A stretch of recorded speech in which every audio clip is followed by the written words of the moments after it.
আসসালামু আলাইকুম আহমতুল্লাহি আবরাকা। সুপ্রিয় হোমিওপ্যাথিক চিকিৎসক শিক্ষার্থী, আপনারা যে যেখান থেকে শুনছেন, আমরা আজকে আলোচনা করব পালসেটিলার রোগীর ব্যথা কিরকম।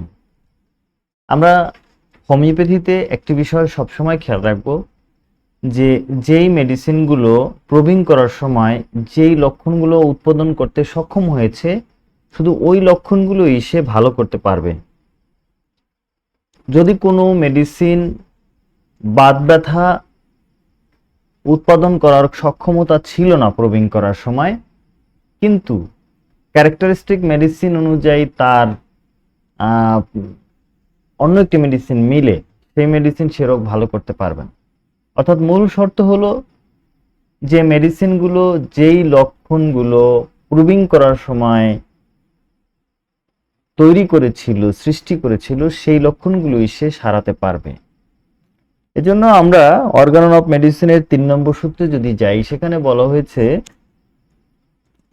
চিকিৎসকের গুণাবলী একজন চিকিৎসককে কি জানা দরকার। সেই শিরোনামে বলা হয়েছে যে একজন চিকিৎসকের জানা দরকার রোগ সম্পর্কে, ওষুধ সম্পর্কে এবং ওষুধের আরোগ্যকারী ক্ষমতা সম্পর্কে। অর্থাৎ প্রুভিং করার সময় যে লক্ষণগুলো পাওয়া গিয়েছিল সেই লক্ষণগুলো, অর্থাৎ আমার ওষুধ কি ভালো করতে পারবে কি পারবে না, সেই সংক্রান্ত বিষয় জানতে হবে।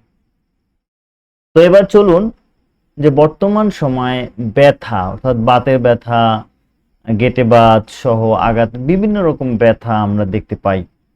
তো হোমিওপ্যাথি যেহেতু লক্ষণ অনুসারে যে কোনো রোগের চিকিৎসা করা হয়, তো সেহেতু ব্যথার নির্দিষ্ট কোনো ওষুধ আমরা দিতে না পারলেও কোন ব্যথার কোন ওষুধ সেটা আমরা দিতে পারি।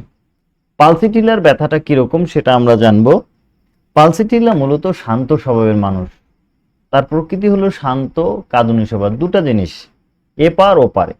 সে যেমন শান্ত তেমনি আবার শীত কাঁদুনে, একেবারেই ঠান্ডা, কিন্তু যদি একটু কিছুতে কিছু হয়ে যায় তখন সে উইপিং মানে ফুপিয়ে ফুপিয়ে কান্না করার একটা স্বভাব তার মধ্যে রয়েছে। এই মানুষটা কিন্তু পালসিটিলা। সে যেমন শান্ত আবার কাঁদুনে, ঠিক তেমনি ভাবে তার প্রত্যেকটি লক্ষণ পরিবর্তিত হয়। কিরকম? সে 1 ঘন্টা ভালো থাকে, আবার 1 ঘন্টা অসুস্থ থাকে, একটু হাসে আবার একটু কাঁদে। লক্ষণগুলো পরস্পর বিরোধী, অর্থাৎ অপোজিট প্রত্যেকটা, দক্ষিণ মেরু উত্তর মেরু এরকম মনে হয়। ব্যথার ক্ষেত্রে ছিঁড়ে ফেলার মতো ব্যথা, এক জায়গা থেকে অন্য জায়গা পরিবর্তন করে। ব্যথা কেটে ফেলা, ছিঁড়ে ফেলার মতো ব্যথা, এবং ব্যথাটা হলো পরিবর্তনশীল, এক জায়গা থেকে আরেক জায়গায় ব্যথাটা চলে যায়। এবং এর সাথে আরেকটি বিষয় আমরা যোগ করব, সেটা হলো যত ব্যথা তত শীত। ব্যথা বেশি, শীত বেশি, ব্যথা কম, শীত কম। পালসিটিলা যদিও গরম কাতর রোগী, তবুও তার এই ব্যথার ক্ষেত্রে বিষয়টা হলো যে তার জায়গায় যত ব্যথা, ব্যথার ক্ষেত্রে 3টা কথা মনে রাখতে হবে, যে ছিঁড়ে ফেলার মতো ব্যথা, জায়গা পরিবর্তনশীল ব্যথা, এবং যত শীত তত তার ব্যথা পরিবর্তিত হয়। সুতরাং আমরা আর একটু সামারি বলবো, সেটা হলো পালসিটিলা প্রত্যেকটি লক্ষণ প্রায়ই আমরা দেখি যে বিপরীত, অর্থাৎ একটি আরেকটার সাথে বিপরীত এরকম মনে হয়। যেমন সে খুবই শান্ত স্বভাবের, কিন্তু যে যখন কান্না করে তখন তার কান্না থামানো যায় না, ফুপিয়ে ফুপিয়ে কান্না করে, ধীরে ধীরে কান্না করে। তাহলে যেমন শান্ত সে কাঁদুনে, আবার আমরা দেখি যে সে 1 ঘন্টা ভালো থাকে কোন রোগে, আবার 1 ঘন্টা অসুস্থ থাকে। তো ব্যথার ক্ষেত্রে দেখি কি, ব্যথার ক্ষেত্রে জায়গা পরিবর্তন করে।